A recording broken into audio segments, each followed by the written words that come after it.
Olá, sejam muito bem-vindos ao canal Meu Orbital. Meu nome é Renato Polins e no vídeo de hoje nós vamos verificar uma ideia que está se espalhando por aí. Será que o pH do limão é realmente alcalino? Do abacate, do agrião, do alho e de outros alimentos? Vamos testar?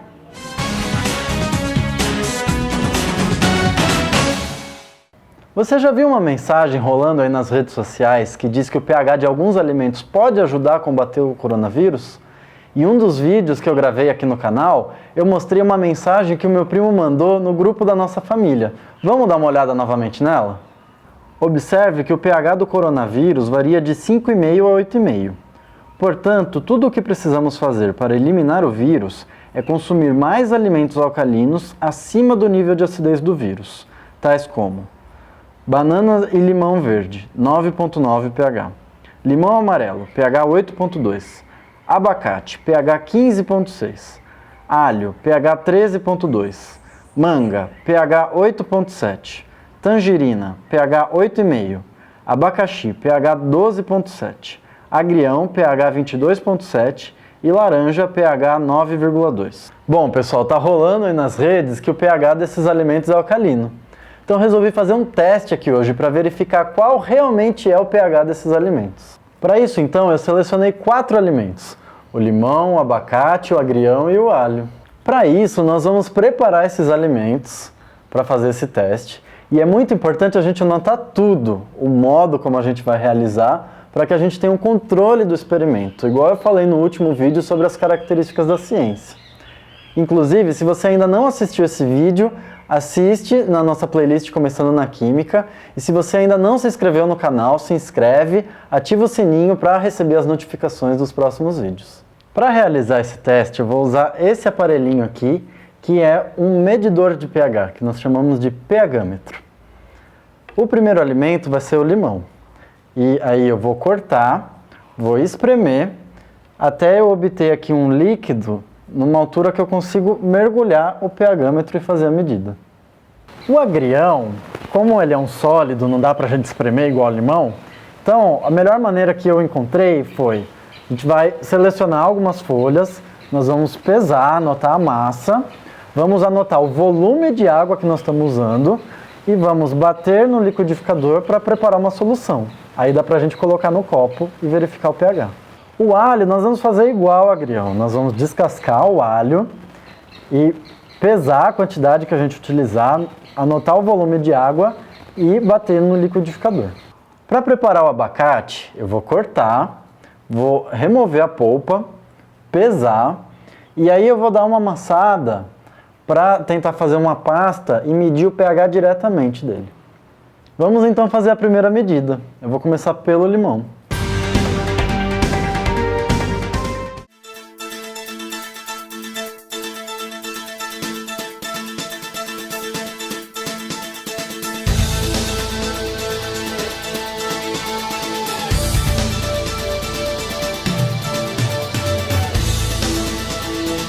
Agora nós vamos mergulhar o pHmetro nessa solução.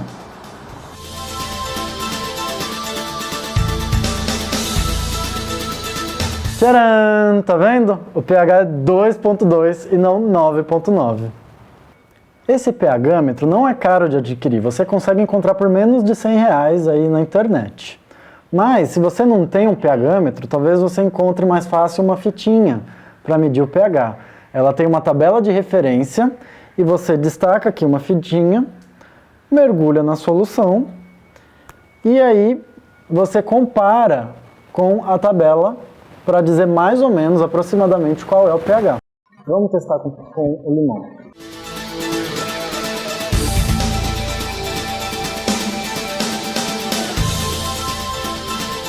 Percebam então que o pH aqui pela cor está entre 2 e 3, ele não está nem tão vermelhinho, nem tão laranjinho. Então, essa fitinha dá um pH aproximado, entre 2 e 3. A gente mediu 2,2.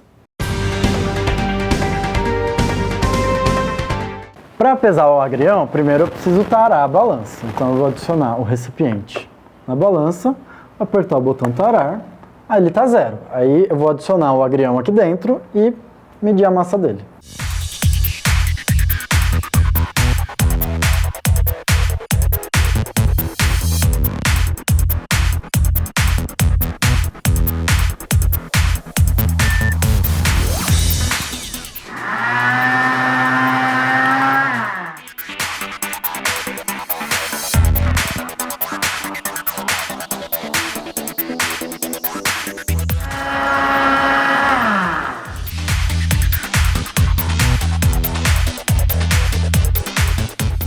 Então nós usamos 60 gramas de agrião, 200 ml de água, preparamos essa solução, esse suco de agrião, e agora eu vou medir o pH. Tá vendo? Deu 5,4 e não 22,7. Então fazendo o teste da fitinha com o agrião. Tive que dar uma limpadinha na borda para tirar o excesso aqui do agrião. Mas vocês veem que ele ficou amarelinho. E amarelinho aqui está entre 5 e 6. Vejam que é aproximado novamente. A gente mediu com o pHmetro, mas aqui pela fitinha a gente sabe que está entre 5 e 6.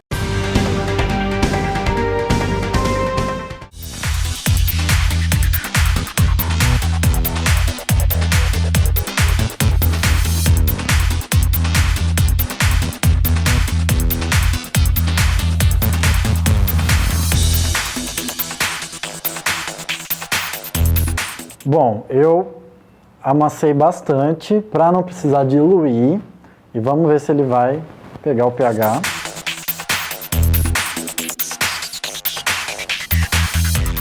Tá vendo? Ele estabilizou em 6,6, então não é 15,6 o pH do abacate.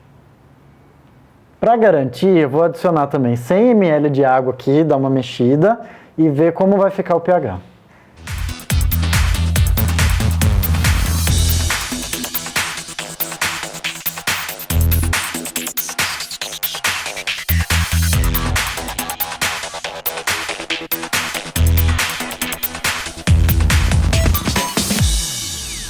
Então eu mexi bastante aqui para dar uma boa diluída e vamos então verificar o pH, como ele muda.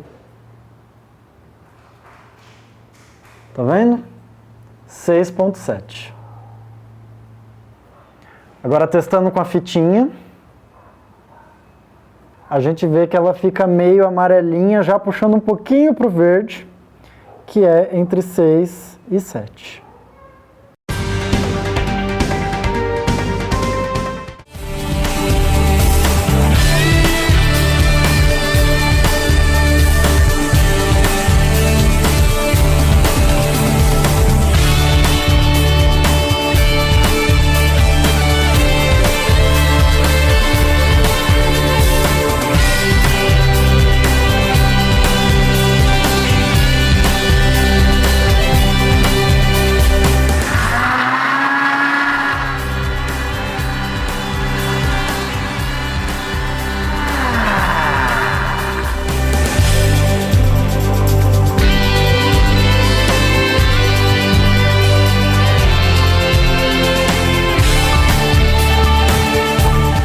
Tá vendo? O pH dessa solução, desse suco de alho aqui, é 6,2 e não 13,2.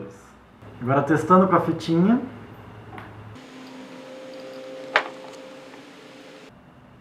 Tá vendo? A fitinha ficou bem amarelinha aqui, próximo ao pH 6. Agora que a gente já fez esse experimento e verificou o pH desses alimentos, vamos então entender o que é o pH e por que alguns números que tem naquela mensagem, como o agrião ter pH 22, são tão absurdos. Bom, se você ainda está na escola, ou se você, quando estava na escola, pensava assim, para que eu vou estudar química, para que isso serve?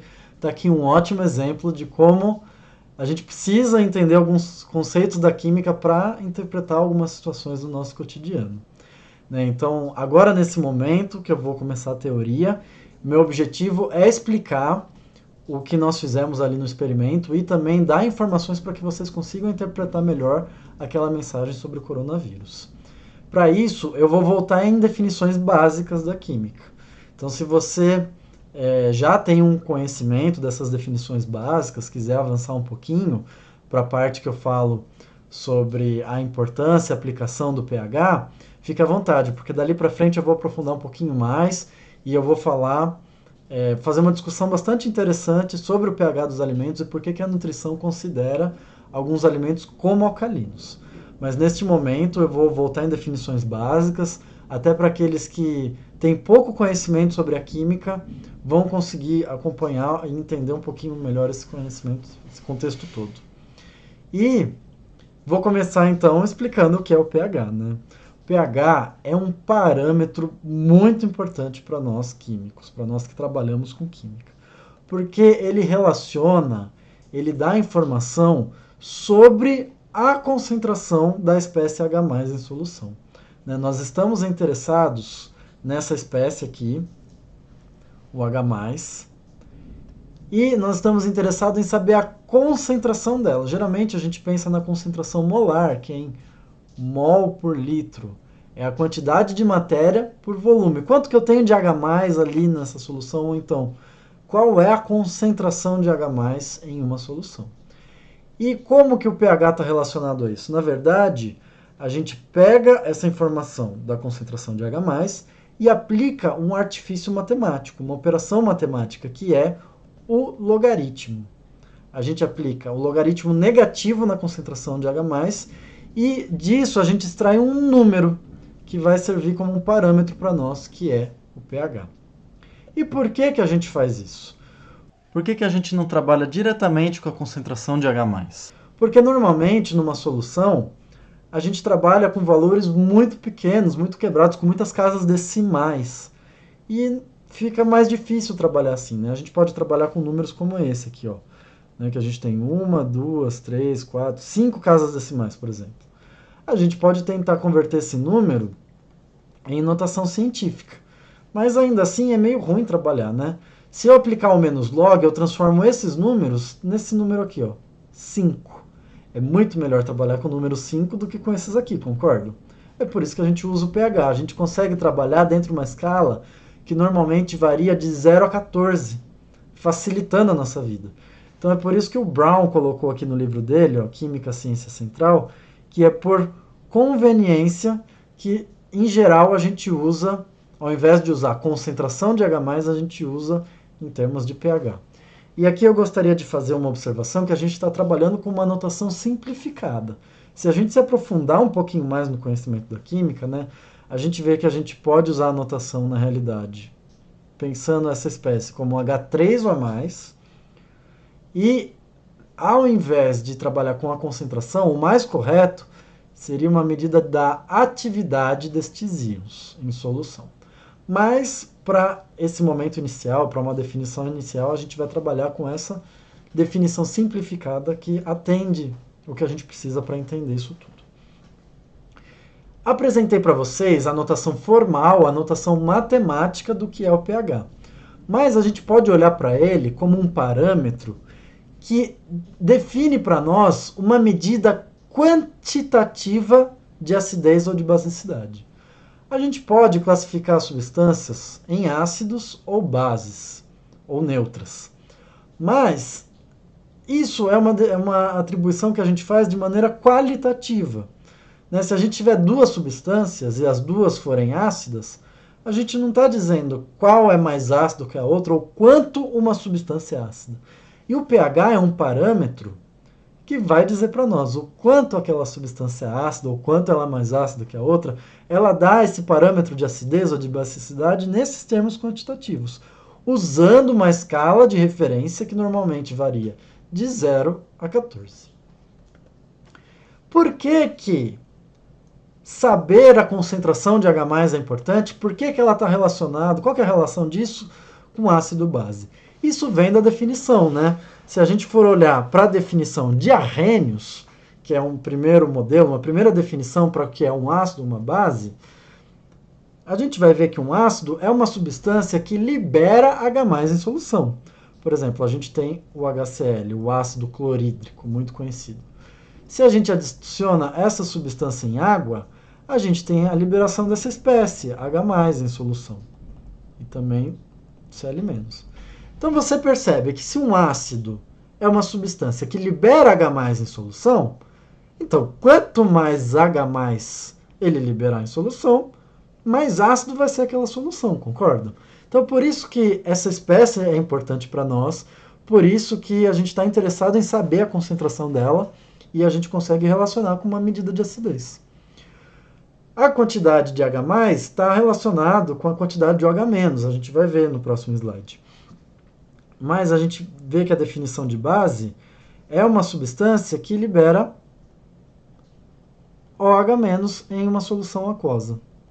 Então, por exemplo, se a gente tem aqui o hidróxido de sódio, né, às vezes conhecido como soda cáustica, se a gente adicionar essa substância em água, a gente observa a liberação dos íons Na+, e OH-. Então, OH- é outro íon importante para nós. Essa definição de Arrhenius, ela tem um limite, esse modelo tem um limite. A gente pode olhar também para um outro modelo que tem um limite um pouco mais amplo, que ele consegue sair um pouco das soluções aquosas, consegue olhar para outras soluções, e ele dá uma outra definição, que é, na verdade, né, a definição para ácido é a mesma. Um ácido é uma substância que libera H+.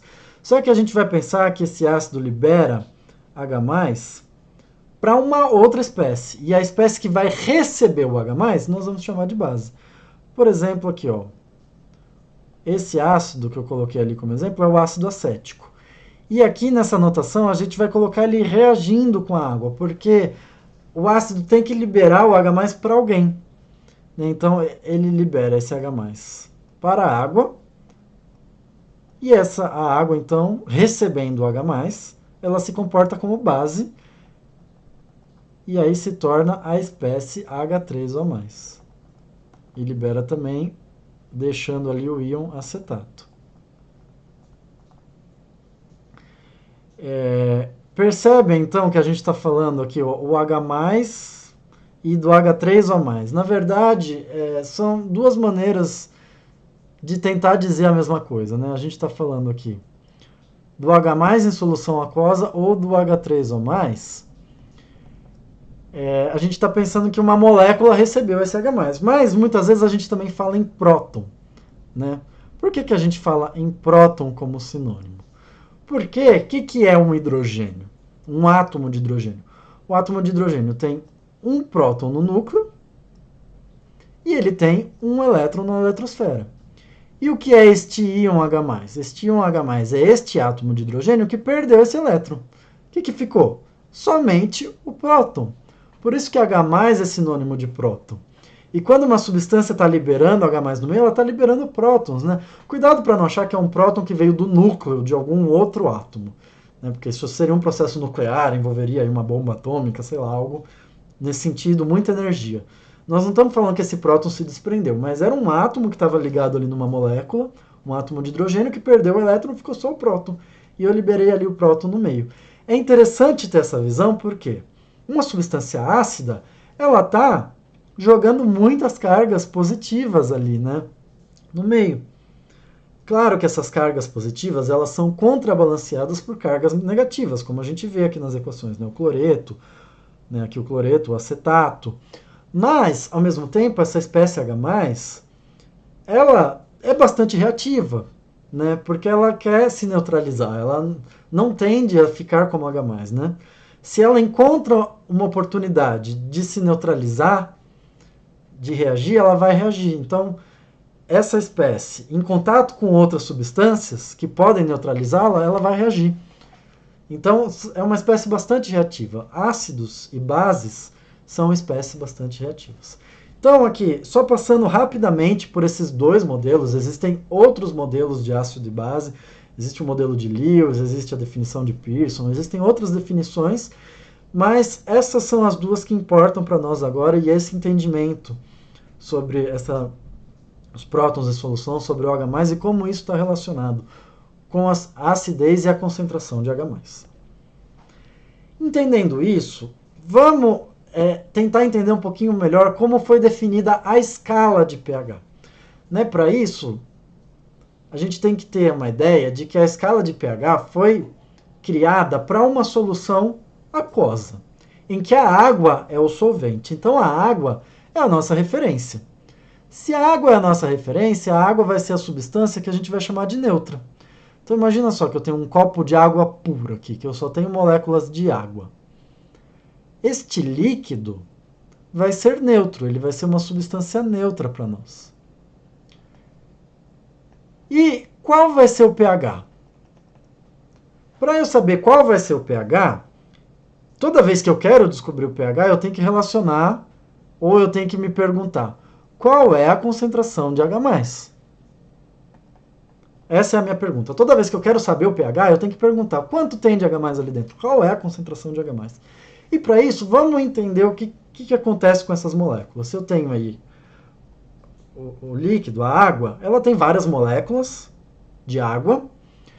E essas moléculas, quando elas colidem, elas podem, em dado momento, reagir, né, numa reação ácido-base, em que uma molécula de água vai liberar esse H+, né, esse H+, vai ser transferido para outra molécula de água, de modo que eu vou formar aqui a espécie H3O+, e OH-.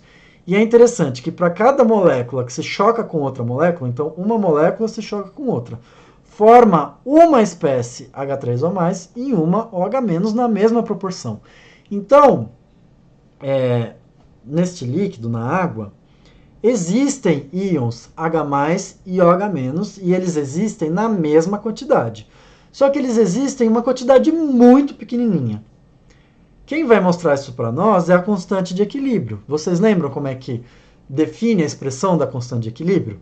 Normalmente, se essas espécies são aquosas, como essas aqui, a gente trabalha com a concentração. A gente faz o produto da concentração elevado ao coeficiente estequiométrico, aqui que é 1, né? Então, concentração de H+ multiplicado pela concentração de OH-. Normalmente, a gente divide pelo reagente, mas quando o reagente, ou quando a substância, é líquida ou sólida, a gente não adiciona ela na constante de equilíbrio. Então, a constante de equilíbrio vai ganhar um W aqui de water, de água em inglês. Né? A constante de equilíbrio dessa reação vai mostrar para nós o quanto forma de produtos. Ela dá esse número, a constante de equilíbrio, uma das funções dela é mostrar para nós qual é a extensão dessa reação, né? Quantos produtos eu formo. E aqui eu estou mostrando que forma muito pouquinho produto. E mais importante é que esse valor é uma constante. Então esse produto entre as concentrações de H+ ou OH- sempre vai ser constante. Essa multiplicação entre a concentração das duas espécies sempre tem que dar 10 a menos 14. Eu acabei de falar para vocês que numa substância neutra, né, a gente viu que a concentração de H+ é igual à concentração de H-. Então, ó, se eu quiser substituir aqui nessa equação, colocar o H+ no lugar desse OH-, eu posso para fazer a conta. E olha a continha que eu faço. Ó, eu substituí aquele OH- por H+. Então, eu tenho que H3O+, vezes a concentração, né, de um vezes a concentração do outro, é igual a 1 vezes 10 a menos 14, que é essa constante de equilíbrio que eu determinei experimentalmente. Isso aqui é a mesma coisa que H3O+ ao quadrado, né? Se eu passar para o lado de cá e extrair a raiz desse número, eu vou descobrir então qual é a concentração de H+ na água. É exatamente 10 a menos 7. Se eu sei a concentração de H+, eu aplico a fórmula do pH e eu encontro que o pH é 7. Então, uma substância neutra vai ter pH 7. A água é a nossa referência. É daqui que vem, é deste cálculo, que vem dizer que uma substância neutra tem pH 7. E tendo a água como referência, a gente pode então definir as substâncias ácidas e as substâncias básicas. Né? Quando eu tenho uma substância que adiciona H+ ao meio e aumenta a concentração de H+, de modo que a concentração de H+ vai ser maior do que a concentração de OH-, eu vou ter uma substância ácida. E do contrário, se eu tiver uma substância que libera OH- no meio, de modo que eu tenho mais concentração de OH- do que de H+, então eu vou ter uma substância básica. Entendendo isso, a gente pode colocar esses valores em uma escala, né? Que a gente vai ter aqui a referência, que é a quantidade de H+ que tem na água, a concentração de H+ na água é 1 vezes 10 a menos 7, ó, notem que aqui os valores é em mol por litro, e aí o pH então é 7. Então todos os valores em que a concentração de H+ é maior que a concentração de OH-, todas as substâncias que apresentam essa característica vão ser os ácidos. São esses aqui. Notem que a gente está trabalhando com uma escala que é 10 elevado a um número negativo, né? Eu tenho 10 elevado a um número negativo. Então, assim, é um raciocínio inverso que a gente tem aqui. Quanto menor esse número, na verdade, maior. Quanto menor o expoente, né, maior é o número. Por exemplo, aqui 0,1 é 10, 1 vezes 10 a menos 1. 1 vezes 10 a menos 2 é 0,01. Percebem? Ó, aqui é 0,001.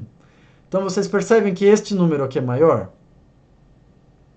Então, quanto mais para cima nessa escala, maior a minha concentração de H+.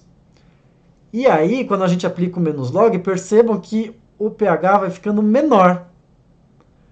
Então, é uma relação inversa. Quanto menor o pH, mais ácida é a minha solução. Cuidado com o raciocínio inverso.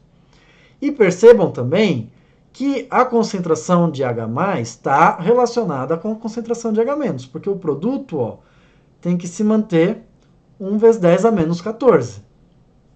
Então, se eu estou aumentando a minha concentração de H+, eu estou diminuindo a minha concentração de OH-. De modo que eu mantenho aqui a relação entre os produtos. E para o outro lado, né, se eu for olhar para substâncias básicas, são as substâncias em que eu tenho menor ainda a concentração de H+.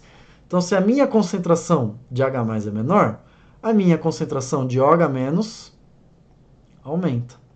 Então, as bases são aquelas substâncias que têm uma concentração de OH- maior do que a de H+.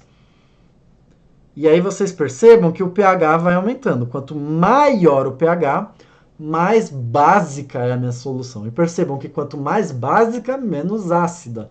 São efeitos opostos, né? De modo que esses valores estão relacionados. Existe até uma outra escala aqui que a gente pode calcular o menos log do OH-. Ela é menos usual. Geralmente a gente usa mais em cálculos teóricos de pH, né? Porque se a gente aplicar aqui o menos log nessa relação, a gente vai obter essa relação aqui. pH mais pOH dá sempre 14. E será que eu posso ultrapassar essa escala, né? Porque aqui a gente está ficando de 0 a 14. Faz sentido eu pensar num pH negativo, um pH aqui menos 1, por exemplo? Se eu tiver aqui menos 1, significa, olha aqui, ó, o pH 0, ele tem a concentração de 1 mol por litro. Vamos pensar que o pH é uma escala logarítmica, né? Então, toda vez que eu altero um valor nessa escala, né, eu vou de 0 para 1, de 1 para 2, na verdade eu estou alterando uma alteração de 10 vezes. Então parece bobo eu pensar, né? Ah, o pH variou de 1 para 2. Se ele variou de 1 para 2, na verdade vamos pensar o contrário. Se ele variou de 2 para 1, significa que a minha concentração de H+ aumentou 10 vezes. Se ele variou de 3 para 1, ele aumentou 100 vezes. Então, notem que é uma escala exponencial. Então, valores que parece pequeno, uma distância de 1 para 3, na verdade, é uma relação de 100 vezes. Então, se a gente vai pensar num pH menos 1, significaria uma solução que é 10 mol por litro. Pode existir, mas na prática já fica mais difícil, né? É difícil a gente ter no dia a dia, no nosso cotidiano, soluções tão concentradas assim. Né? E para o outro lado, vamos pensar para o outro lado agora, né? Que é aqui a concentração de OH-. Se eu tenho um pH 14, eu tenho 1 mol por litro de OH-. Uma solução de pH 15, ela teria 10 mol por litro. Uma solução de pH 16, 100 mol por litro. Imagina, já fica já fica surreal, esses números já ficam, não faz mais sentido. E uma solução de pH 22, né? Imagina, ó, esse aqui é 10 a primeira, esse aqui é 10 ao quadrado. Vamos pensar, ó, de 16 para 22 a gente tem 8, né? Seria 10 oitava mol por litro, imagina, que seria 1, 2, 3, 4, 5, 6, 7, 8, olha só esse número. Não, aqui tem 9, 8. Seria 10 milhões de vezes, seria uma solução de pH 22, seria 10 milhões de vezes mais concentrada que uma solução de NaOH1 molar. Gente, isso aí seria imagina um agrião, né? Lembra que na mensagem lá fala que o agrião tem pH 22?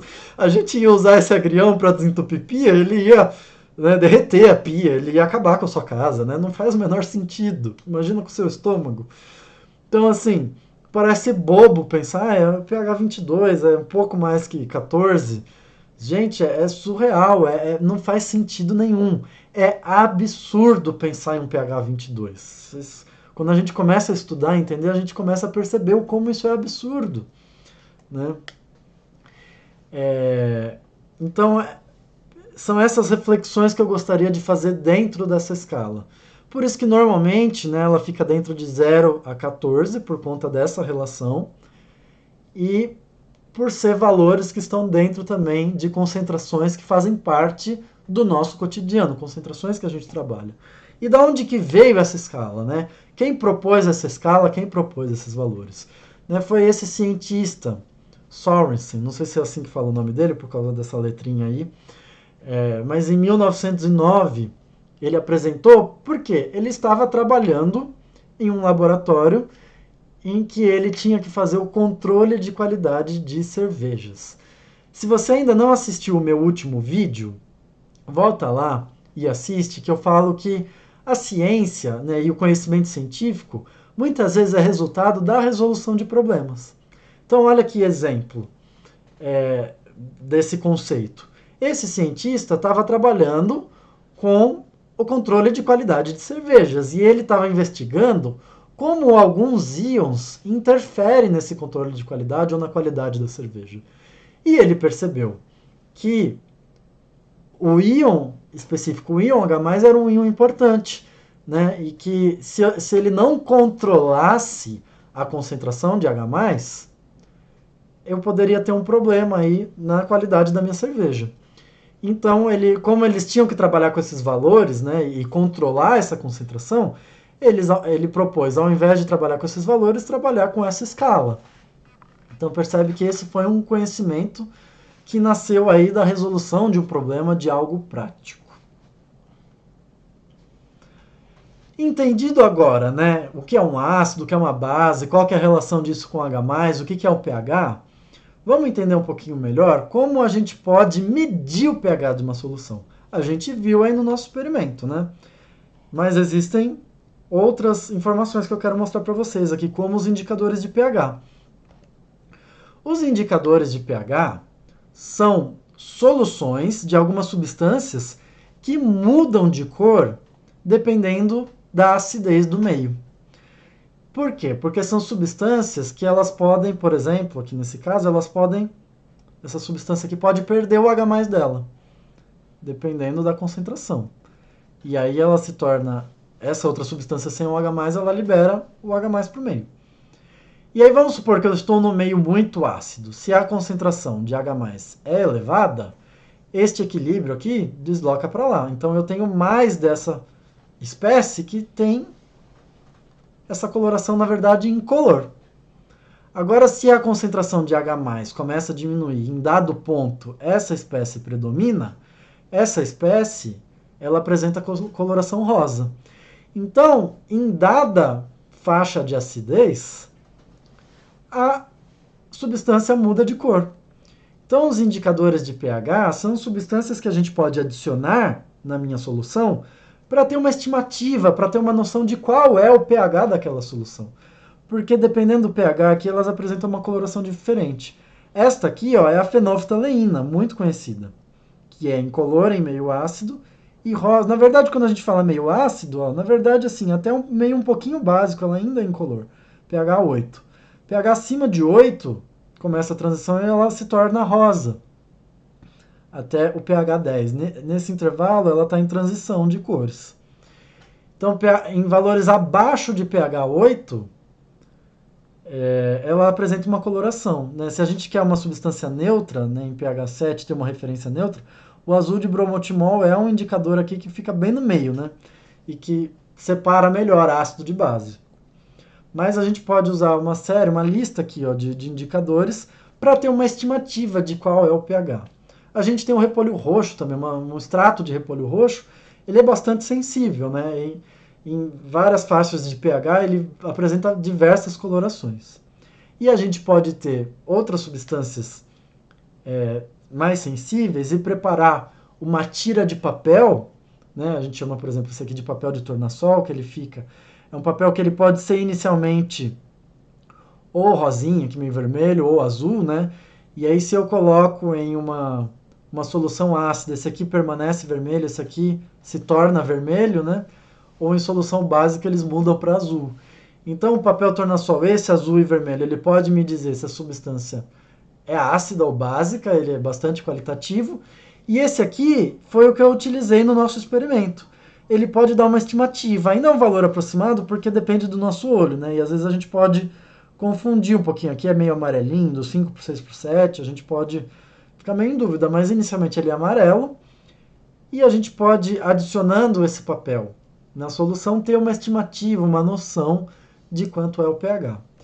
Este outro aqui também é muito utilizado, né? Ele é mais preciso, ele é muito utilizado em laboratórios para dar uma noção, né? Você mergulha essa solução, esse papel numa solução e ele muda as 4 cores. A gente olha aqui igual essa foto aqui, a gente coloca na caixinha para ter uma referência e ele consegue dizer se o pH é 2, é 3 ou está no meio do caminho, você consegue ter uma noção muito mais precisa.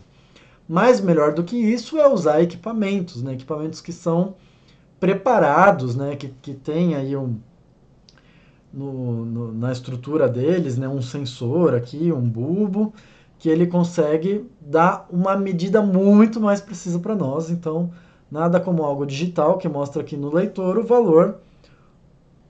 valor de pH. Então, a gente tem esses equipamentos que a gente chama de pHmetros, né? Esse aqui é mais simples, que é o que eu utilizei no nosso experimento. Esse aqui é um pouquinho mais completo, é utilizado muito em laboratórios. Entendido isso, vamos então pensar um pouquinho, refletir por que esse parâmetro é tão importante para nós. Primeiro porque as substâncias ácidas ou básicas, como eu disse para vocês, são bastante reativas. Então, dependendo de onde elas estão, eu preciso controlar o pH para que não haja reações indesejadas. Né? Por exemplo, olha um efeito aí de acidez. Por exemplo, a chuva ácida. Né? Quando nós emitimos gases para a atmosfera, esses gases reagem com a água, formam ácidos, e esses ácidos precipitam. Eles reagem aí com estátuas, né? E promovem corrosão. Ou se eu adicionar um ácido em alguma coisa, eu posso promover uma corrosão.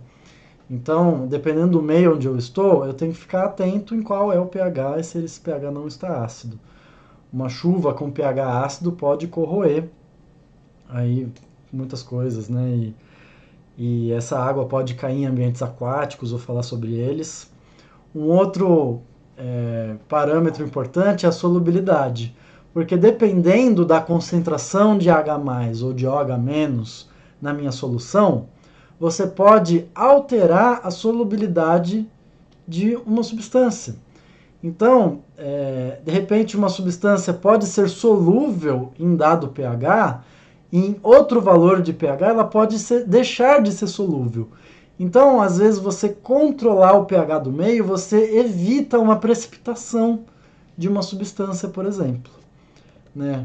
Outro fator muito importante, muito relevante, são nos ambientes biológicos, porque as biomoléculas, em especial as proteínas, podem ter a sua função alterada por conta de alterações de pH. né? Porque as enzimas elas têm uma estrutura terciária e essa estrutura terciária está muito relacionada com a função dessa proteína. E você aí alterar a concentração de H+, ou de OH- de uma solução, né, você fazer uma alteração de carga, de forças intermoleculares, alterar a estrutura dessa proteína, ela pode perder a função. Né? Então é muito importante em controle de pH em coisas que dependem de funções biológicas. Né? Por exemplo, os solos, né? O crescimento das plantas. Então, dependendo do pH do solo, você pode interferir, atrapalhar o processo de crescimento, né, das plantas, ou então em ambientes aquáticos, você pode atrapalhar todo um equilíbrio de um ecossistema, a disponibilidade de nutrientes, você pode, vamos supor, em meio ácido, se o seu ambiente está muito ácido, você pode danificar corais, né? Você pode prejudicar espécies. Então, são parâmetros verificados, né? pH do solo, pH da água de um rio, por exemplo, para estudar esses ambientes ou para estudar como controlar esses ambientes. O consumo da água é outra coisa interessante, porque alguns minerais, né, os sais, ou alguns íons de metais em solução aquosa podem alterar o pH dela. Então, às vezes, você está tomando uma água com pH muito alterado, pode ser sinônimo de que tem metais, né? Cátions de metais ali dentro e pode não ser adequado para o consumo. Então, o pH da água é algo controlável, por exemplo, né? Enfim, o pH é muito visado para o controle, né? E como que a gente pode controlar o pH de uma solução ou alterar o pH? Uma maneira mais comum e muito simples, às vezes eu quero remover a acidez, eu quero diminuir a acidez, ou eu quero neutralizar a acidez de uma solução, ou até a basicidade. É fazer uma reação de neutralização. Como eu disse, a espécie H+ é bastante reativa, se ela reagir com uma base, ela vai se neutralizar. Então eu posso adicionar uma base de Arrhenius ou uma base de Bronsted, como o ânion bicarbonato. Eu até coloquei aqui uma foto do bicarbonato de sódio para a gente pensar um pouquinho a respeito, né? O bicarbonato de sódio é um sal aqui no estado sólido. Ele tem essa fórmula, ele é um sal. Mas se eu adicionar em solução aquosa, ele vai liberar a espécie Na+ em solução e esse ânion que a gente chama de bicarbonato, e a gente vai discutir um pouquinho sobre ele daqui para frente. Esse ânion se comporta como uma base de Bronsted-Lowry diante de um ácido, porque ele reage com o ácido, né, ele recebendo esse H+, ele se tornaria o ácido carbônico, que é instável, que acaba se decompondo em água e CO2. Então, esse ânion tem um comportamento básico diante de um ácido, né? E se eu tenho uma substância básica, eu também posso neutralizar ela com ácido, eu posso fazer ao contrário. Então, a neutralização é uma das maneiras, né? Então, se eu quero neutralizar em um solo, o pH, a acidez de um solo, eu adiciono alguma substância básica, de caráter básico. Ou em muitas outras situações. Se eu quero neutralizar, né? Se eu estou sentindo meu estômago muito ácido, eu vou lá e tomo um antiácido, né? Eu posso tomar um leite de magnésio, né? Hidróxido de magnésio, por exemplo. Uma maneira de alterar aí o pH, alterar a acidez. Mas uma outra maneira muito interessante de manter uma solução com um pH específico é usando uma solução tampão. O que é uma solução tampão? Uma solução tampão, ela vai se utilizar ou de um ácido fraco ou de uma base fraca. Então a gente estudou aí pela definição de Bronsted-Lowry, né, que um ácido ele vai doar H+ para a água e vai se tornar essas espécies aqui, H3O+, e ele tem uma base conjugada. Todo ácido tem uma base conjugada, que é a espécie quando ela perdeu o H+. E se a gente tiver uma solução que a gente, além do ácido, adicione também a espécie que é a base conjugada, por exemplo, eu tenho aqui o ácido acético. E aí, numa solução de ácido acético, eu vou lá e adiciono uma solução aqui desse sal, que é o acetato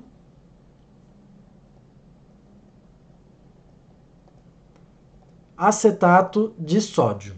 Ele vai liberar Na+, e o acetato em solução. Então, se eu tenho tanto concentração do ácido e da base conjugada dele, eu tenho uma solução tampão. Por que uma solução tampão? E por que ela é importante? Porque ela tem a capacidade de segurar alterações de pH. De modo que se eu adiciono H+, por exemplo, se eu adiciono um ácido a essa solução, pequenas quantidades de ácido, eu tenho aqui a base conjugada. E essa base conjugada vai reagir com o meu ácido e vai neutralizar esse excesso de ácido que eu estou adicionando, de modo a conseguir ter uma pequena alteração aqui no equilíbrio, mas eu tenho uma variação muito pequena do pH. E do outro modo, se eu adiciono uma espécie básica, eu tenho esse ácido aqui. Esse ácido vai reagir com o H- que eu estou adicionando e vai neutralizá-lo, de modo também a alterar pouco o meu pH. Então, se eu adiciono pequenas quantidades de ácido ou base, ela consegue segurar porque ela tem estoque tanto da espécie ácida como da espécie básica. Por isso que elas são tão importantes. E elas se tornam bastante importantes no nosso corpo, né? No equilíbrio ácido-base do nosso corpo. Por exemplo, no nosso sangue, o pH ele tem que ser muito constante. Ele é um pouco acima de 7 e ele tem que ser muito regulado. Então, o equilíbrio ácido-base, principalmente relativo ao nosso sangue, é muito regulado no nosso corpo por vários mecanismos. E nesse mecanismo aí de regular o pH do sangue, a gente tem as funções que prevalecem, são funções respiratórias e renais. Porque o tampão principal que está no nosso sangue justamente envolve esse ácido carbônico e o bicarbonato, nesse equilíbrio aqui que a gente está vendo ressaltado aqui em amarelo, né? E o ácido carbônico a gente viu que está relacionado ao H2O e CO2. Na nossa respiração a gente produz CO2. E de repente, se a gente precisa que esse equilíbrio se desloque para lá, para ter remoção de H+, por exemplo, a gente pode fazer isso ofegando mais, né? Soltando mais CO2, liberando mais CO2, a gente desloca esse equilíbrio, né? Diminuindo a concentração. Então, se eu quero alterar ou regular a concentração de H+, eu posso regular através do CO2 ou então através de uma reserva de bicarbonato que está presente nos nossos rins. Então, prestem atenção nisso, que o rim tem um papel importante no equilíbrio ácido-base do sangue também. E esse processo a gente chama de homeostase, né? Que é essa regulação que o corpo tem, né? Que o nosso corpo tem, principalmente nesse equilíbrio ácido-base. Entendido isso, agora a gente consegue analisar melhor aquela mensagem que eu falei para vocês. Né? Vamos ler ela. Observe que o pH do coronavírus varia de 5,5 a 8,5. Já vou fazer uma pausa. Gente, pH do coronavírus é algo... já fica algo meio estranho de se falar.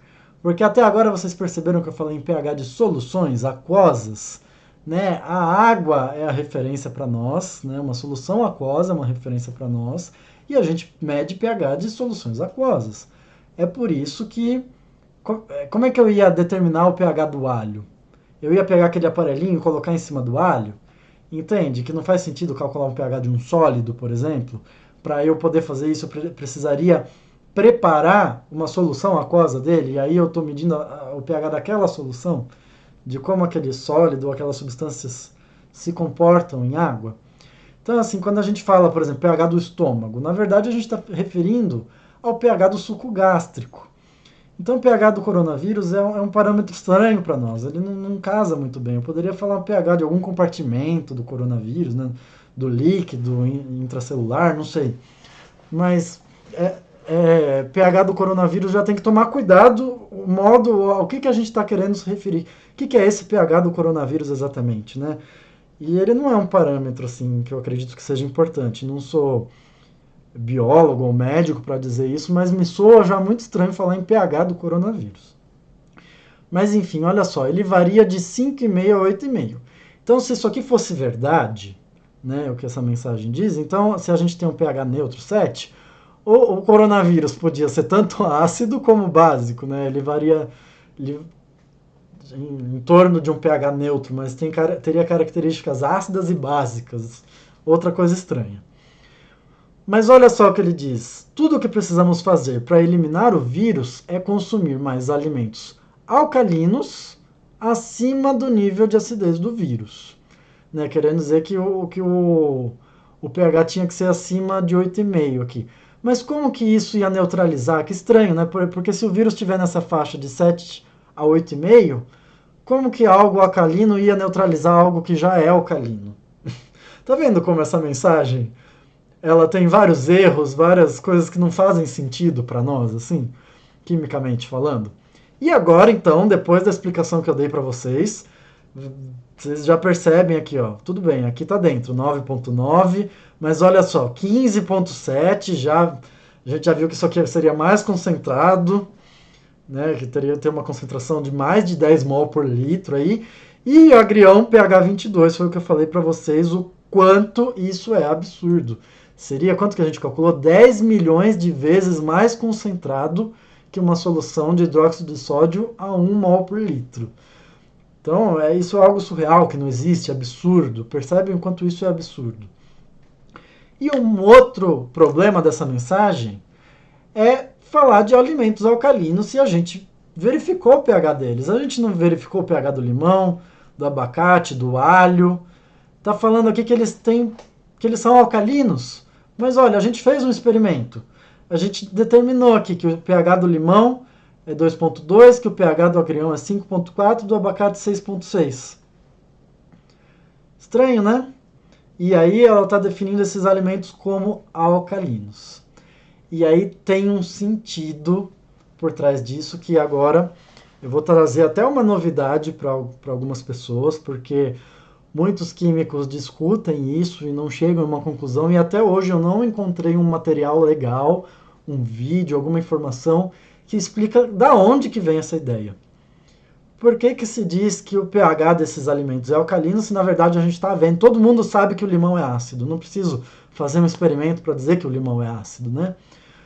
Mas vamos pensar em algumas ideias aqui, né? Porque eu já ouvi falar, e muita gente justifica isso, dizendo que quando ele cai no estômago, ele se torna alcalino. Mas, gente, o estômago, né, a gente acabou de falar, o suco gástrico tem um pH em torno de 2, é bastante ácido. Se eu estou adicionando algo que é menos ácido em algo que é muito ácido, a gente viu ali, não faz sentido. Né? Para eu neutralizar um ácido, eu teria que estar adicionando uma base, algo de fato alcalino. Então, ele não se torna alcalino ali em meio básico. E o sangue tem pH aí, a gente viu, um pouco acima de 7, fica bastante controlado. Então, esses alimentos vão alterar o pH do sangue? Não, a gente viu que existe um equilíbrio ácido-base no nosso corpo. Mas então, o que faz sentido nessa história toda, né? Na realidade, o que acontece são informações que são distorcidas no meio do caminho. Algumas informações têm um sentido, só que elas são apresentadas de uma outra maneira que perdem o sentido ou perdem elas são incorretas, né? Se tornam conceitos incorretos. Vou explicar para vocês.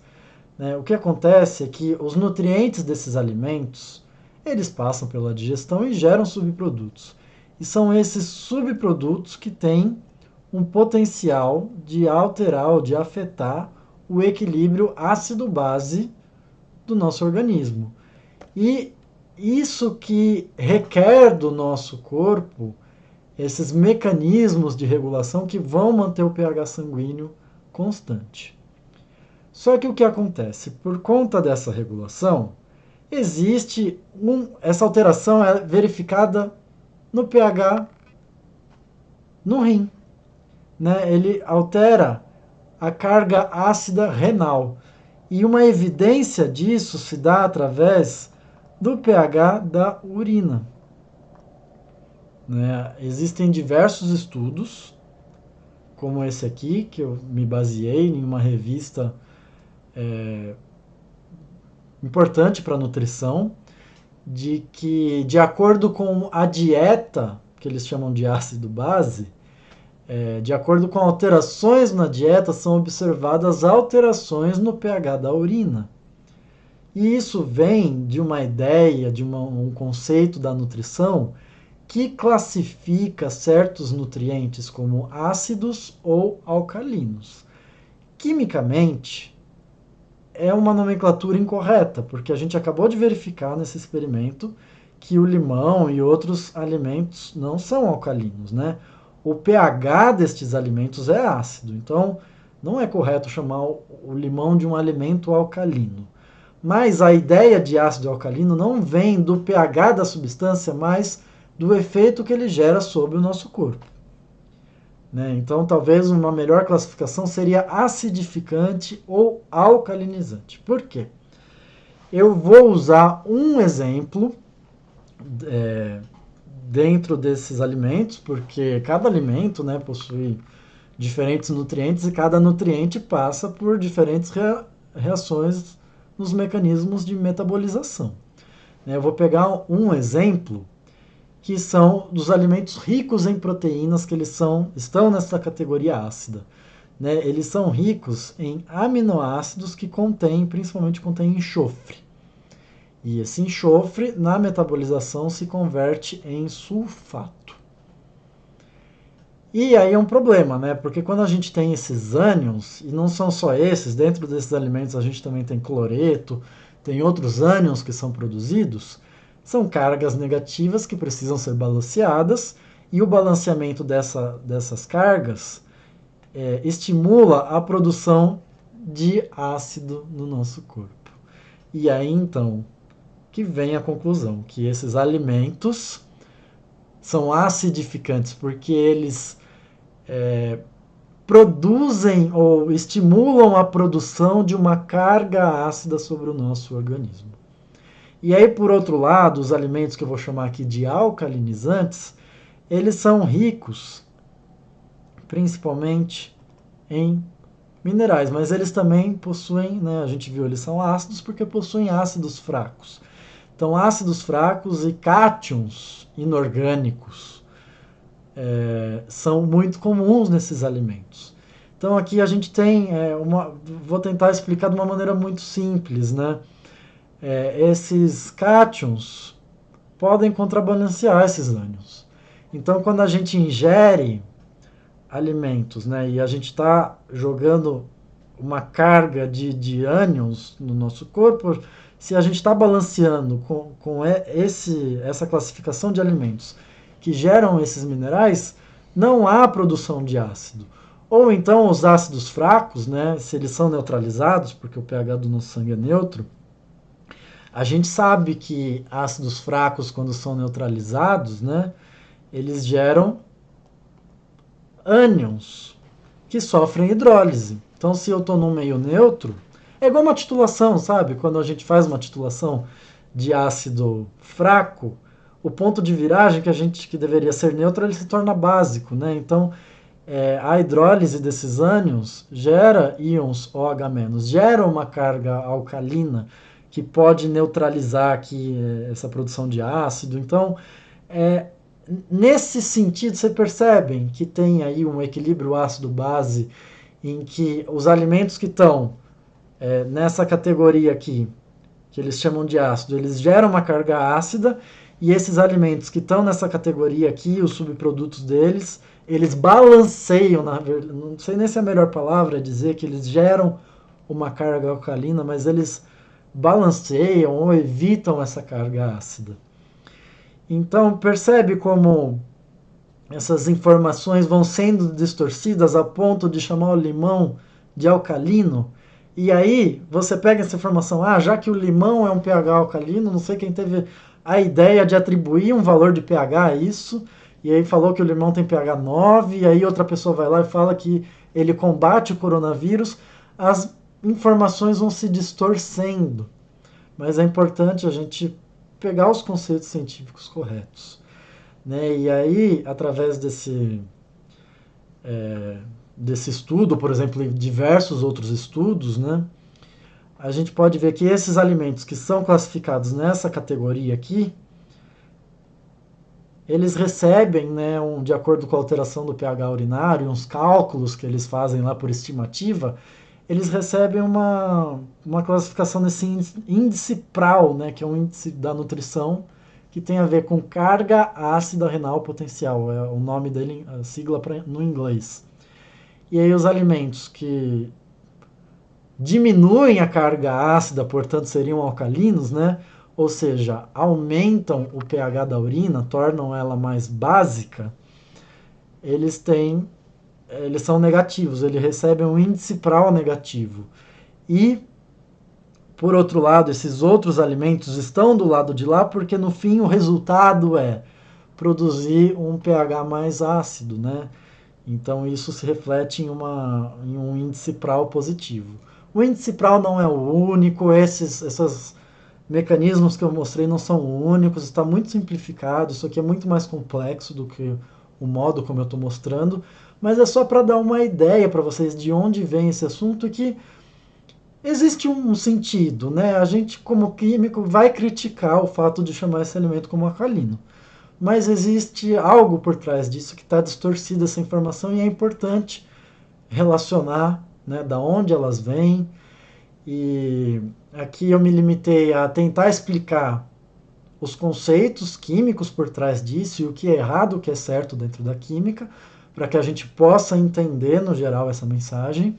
E eu tenho uma parceria com a professora Karine do canal da Bioquímica, que ela vai gravar um vídeo também complementando o meu, e ela vai dar algumas informações a mais da bioquímica desses processos.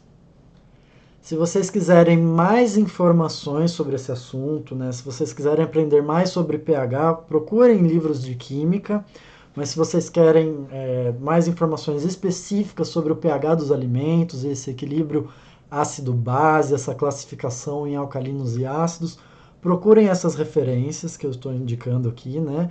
E não só estes artigos, como as referências que estão citadas nesses artigos. Tem um mundo aí para vocês estudarem e se aprofundarem neste assunto.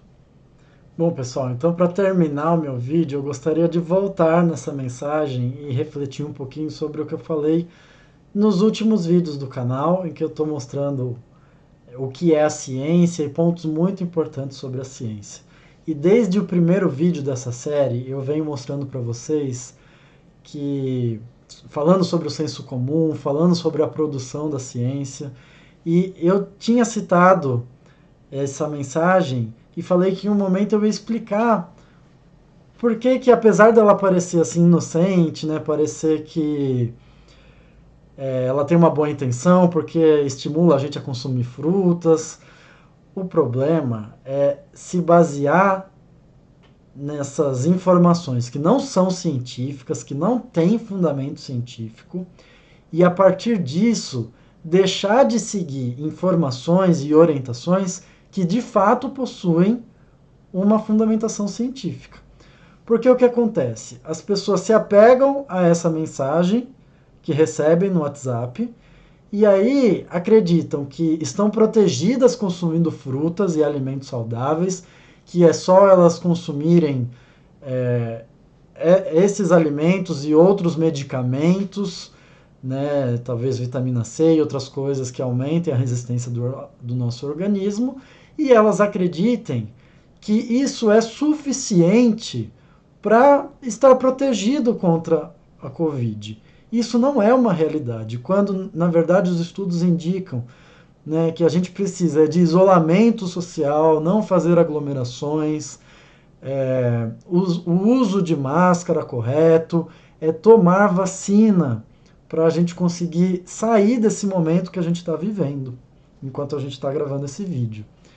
Então, é muito perigoso compartilhar esse tipo de informação que não tem um fundamento, que é totalmente do senso comum e totalmente incorreta, como eu mostrei para vocês, para as pessoas não se apegarem a isso e achar que estão protegidas, e aí não precisam tomar vacina. Pelo contrário, precisamos de vacina, precisamos de isolamento, né? Precisamos seguir as orientações que têm fundamentação científica. Por isso que é muito importante, né, essas informações, o conhecimento científico, e a ciência tem um papel fundamental, principalmente nesses momentos que afetam a coletividade. Então eu peço a vocês que não compartilhem mais essa mensagem para ninguém, né? Se vocês virem isso, combatam essa fake news, mandem esse vídeo para as pessoas, para elas entenderem, pelo menos verem o experimento e já perceberem que não tem nada de certo nessa mensagem. E espero que eu tenha contribuído aí um pouco para o esclarecimento desse assunto. Ficou uma aula longa, né? Mas é muito necessária, uma discussão importante. E a gente pôde ver vários aspectos, né? Desde entender o que é o pH até compreender todos os elementos que a gente precisa para poder criticar essa mensagem e ter um conhecimento correto sobre o assunto. Então agradeço a todos que assistiram e compartilham esse vídeo, né? Se inscrevam aí no canal para vocês receberem mais informações, mais conteúdo sobre química, principalmente sobre química universitária, né? E temos também as nossas redes sociais no Instagram, no Facebook, e espero que vocês aproveitem muito esse conteúdo. Um grande abraço a todos e até a próxima.